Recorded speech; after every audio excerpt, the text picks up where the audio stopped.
Hi, my name is Cheney Petro.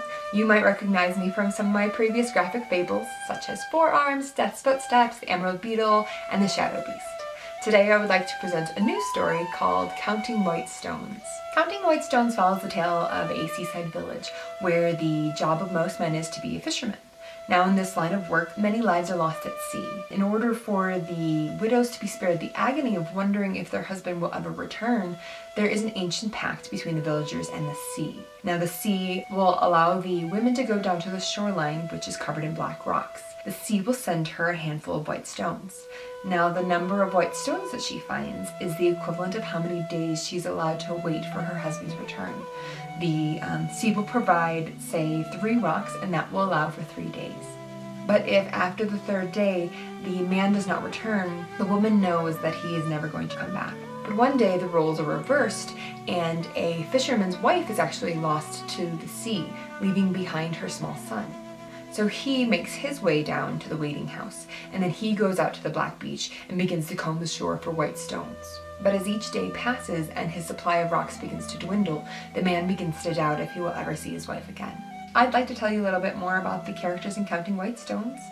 The main character is the fisherman, and he has been very successful providing for his wife and child. But when his wife vanishes near the sea, he must consider how long he should wait for her, and when he should give in to the seduction of the village lass.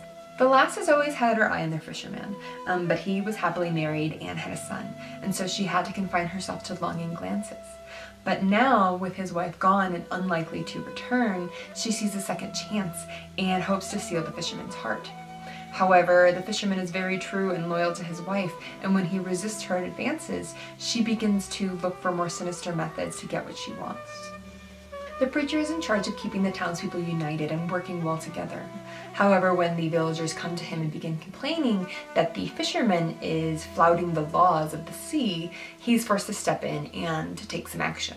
The villagers are a tight-knit group. They rely on one another, especially during times of famine or bad weather. So it's usual when the widows go to the waiting house, the villagers around them bring them meals and sustain them while they wait. But after weeks of feeding the man, the villagers grow angry and begin to chide him about his foolishness to continue waiting for his wife. Now there is a mysterious element that comes into play in this story, and I don't want to give anything away, but it's something that keeps the fisherman's hope alive. Counting White Stones is illustrated by Saturn Salma. The thing that caught my eye about Saturn's work was the relationship that she was able to show between 2 characters.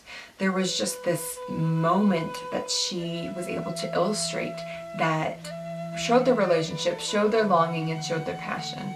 Working with Saturn was wonderful. She was so patient with me and did a really great job kind of bringing out the different personalities of each character.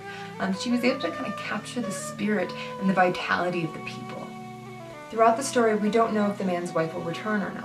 However, this tale is not about death or finality. Rather, it's about dealing with the unknown, with not knowing. Many of us would prefer a yes or no answer, but life often isn't black and white. It doesn't work in extremes. And this is a story about a man who has to fight to hold on to his hope, to not give in to fear and doubting, especially when others around him are trying to convince him to let go or to give up. I'm trying to give life to old fairy tales and fables. I'm not rewriting something that's been written before necessarily, but I'm taking core values that are still universal to all humans and putting them in a different wrapper. Sometimes when you've heard a story a million times, it grows stale and you kind of lose track of what your initial theme or message was. Thank you so much for watching this video and for any contributions you can make, whether that's financial or just sharing the link. I appreciate it and thank you so much.